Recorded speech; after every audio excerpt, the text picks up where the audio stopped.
was a Robin Carhart Harris study at Imperial College at London that was doing a number of things with psilocybin and therapy for treatment-resistant depression or depression of some sort. Major. It was a small questionnaire in that study that was seized upon by the media, which was that, it appeared that in their study of 14 participants, only 7 of whom received psilocybin, that there was a reduction in their self-reported authoritarian score. It's a questionnaire. And this was then touted in the midst of actual white supremacist organizing and the rise of Trump and American neo-fascism, that like psilocybin was going to be an important tool, or in particular psilocybin therapy for fighting fascism. Like, these are actual headlines, So that was too much. And especially when there were other headlines being published around the same time, like the base, being caught outside of Virginia, Second Amendment rally, fully automatic weapons, and DMT. So all this is happening at the same time. There's just, so that was that, and then mostly like sort of folks on adjacent to the right and participating in the IDW, people like Jordan Peterson in particular, speaking quite eloquently about some of these very same psilocybin experiences. Meanwhile, he's eloquently. Okay, ably. I knew somebody would pick that up. Ably, like at least he got his facts straight for once. When he was talking about the mysticism studies. So yeah, I mean, that was the context in which I first started getting interested in this thread. Sure, and also it's not, that was about a year ago that you came out with the Lucy piece, and I think right after that, also you had done the interview with Alan Piper too, who has been on this beat for a while.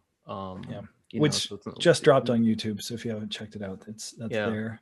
And Alan Piper had laid some of the groundwork for this, and that was really helpful in framing it. But then ultimately just seeing it out in the wild, and that, I guess, like led us to the Angeli piece. And we just talked about this recently, but as I said, earlier, I just could kind of smell it on him.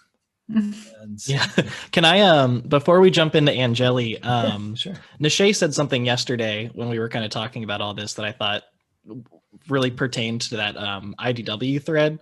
Nishay, you said something, I think, along the lines of like a lot of these people like Jordan Peterson, Alex Jones, these people are kind of like what a lot of younger males are having an introduction into psychedelics. Oh no, I think Pace was talking about that. Yeah, someone was. Yeah, but it's absolutely true. Yeah, that's like a lot of people have heard about DMT, for example, like because of listening to Joe Rogan. It's a meme. That's like, yeah. It's a straight up meme. Like, anybody having a conversation with anything, Joe Rogan ordering a pizza. Hey dude, have you tried DMT? And like, so look, we're talking studies. There's a study with LSD that shows an increase in suggestibility with people who have recently taken LSD. And I think the authors comment on the fact that this may be part of the mechanism that makes like psychedelic therapy actually like work, So you got your neuroplasticity, you're a little bit open, a little bit squishy, you're a little bit gullible is the word, Totally. And so, I mean, yeah, like other people like Becca Lewis, who I mentioned in Lucy in the Sky with Nazis. She's an incredible like digital media scholar. She's a PhD candidate at the moment, wrote an article, a report called Data and Society.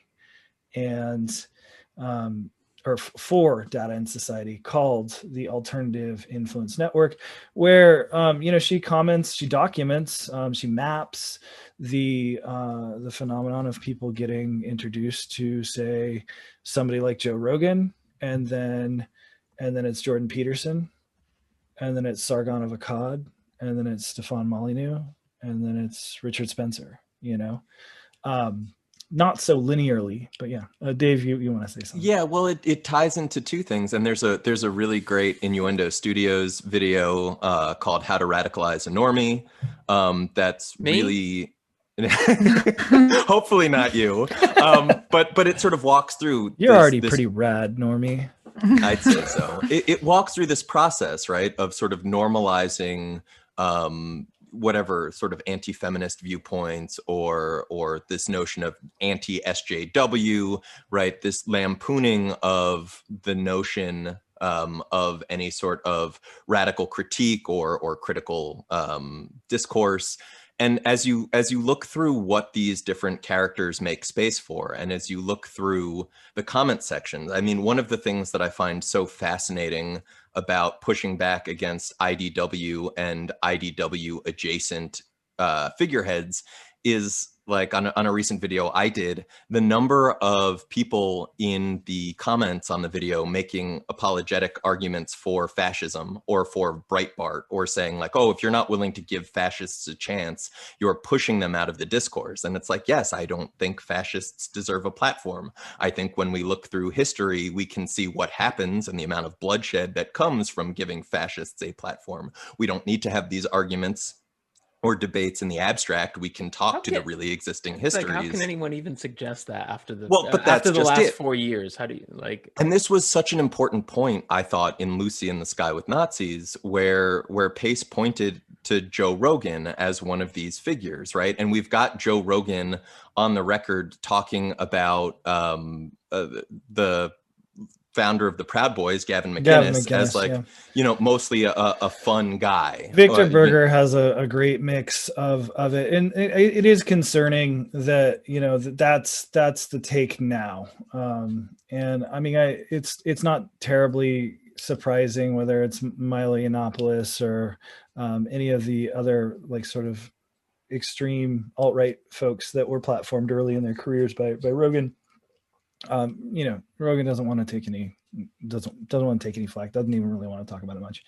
In any case, I think just as a quick to end cap on that, the point that you made pushing back against those folks was that, like, Rogan hasn't met a reactionary that he's not willing to make apologetics for. Sure. That, like, you wind up, you can say he's not this, that, or the other, like, oh, he doesn't qualify as a fascist himself. But like when these are the people that you're introducing your audience to, again, this is in that process of like radicalization, of exposing people, of normalizing ideas that are at their core fundamentally antisocial and dangerous to sections of the populace. I had a conversation a few years ago with one of Rogan's friends, who I won't name, and I was talking to him the night that Alex Jones was on. I might have been like I think Alex Jones hadn't been on in a few years or something like that. I'm not entirely sure, but what I had told him is like, what the fuck is Rogan doing with this? Like, you're putting Alex Jones to just spout his bullshit and like introduce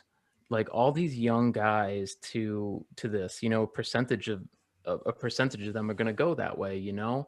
And the answer was like, well, people can make up their own mind, or you got to shine sunlight on it.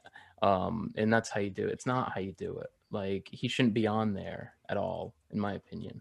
Sure. I mean, yeah, and this was after, you know, Alex Jones had been sort of sending his audience against the bereaved parents of Sandy Hook, which is truly despicable. We would be remiss if we didn't note that Matt Johnson, who's at Johns Hopkins, had weighed in this discussion and said, you know, that no, we don't believe that, you know, that psychedelics are going to shift your ideology. And then it also expressed concerns about clinicians pushing in their personal pet spiritual beliefs into the therapeutic space. And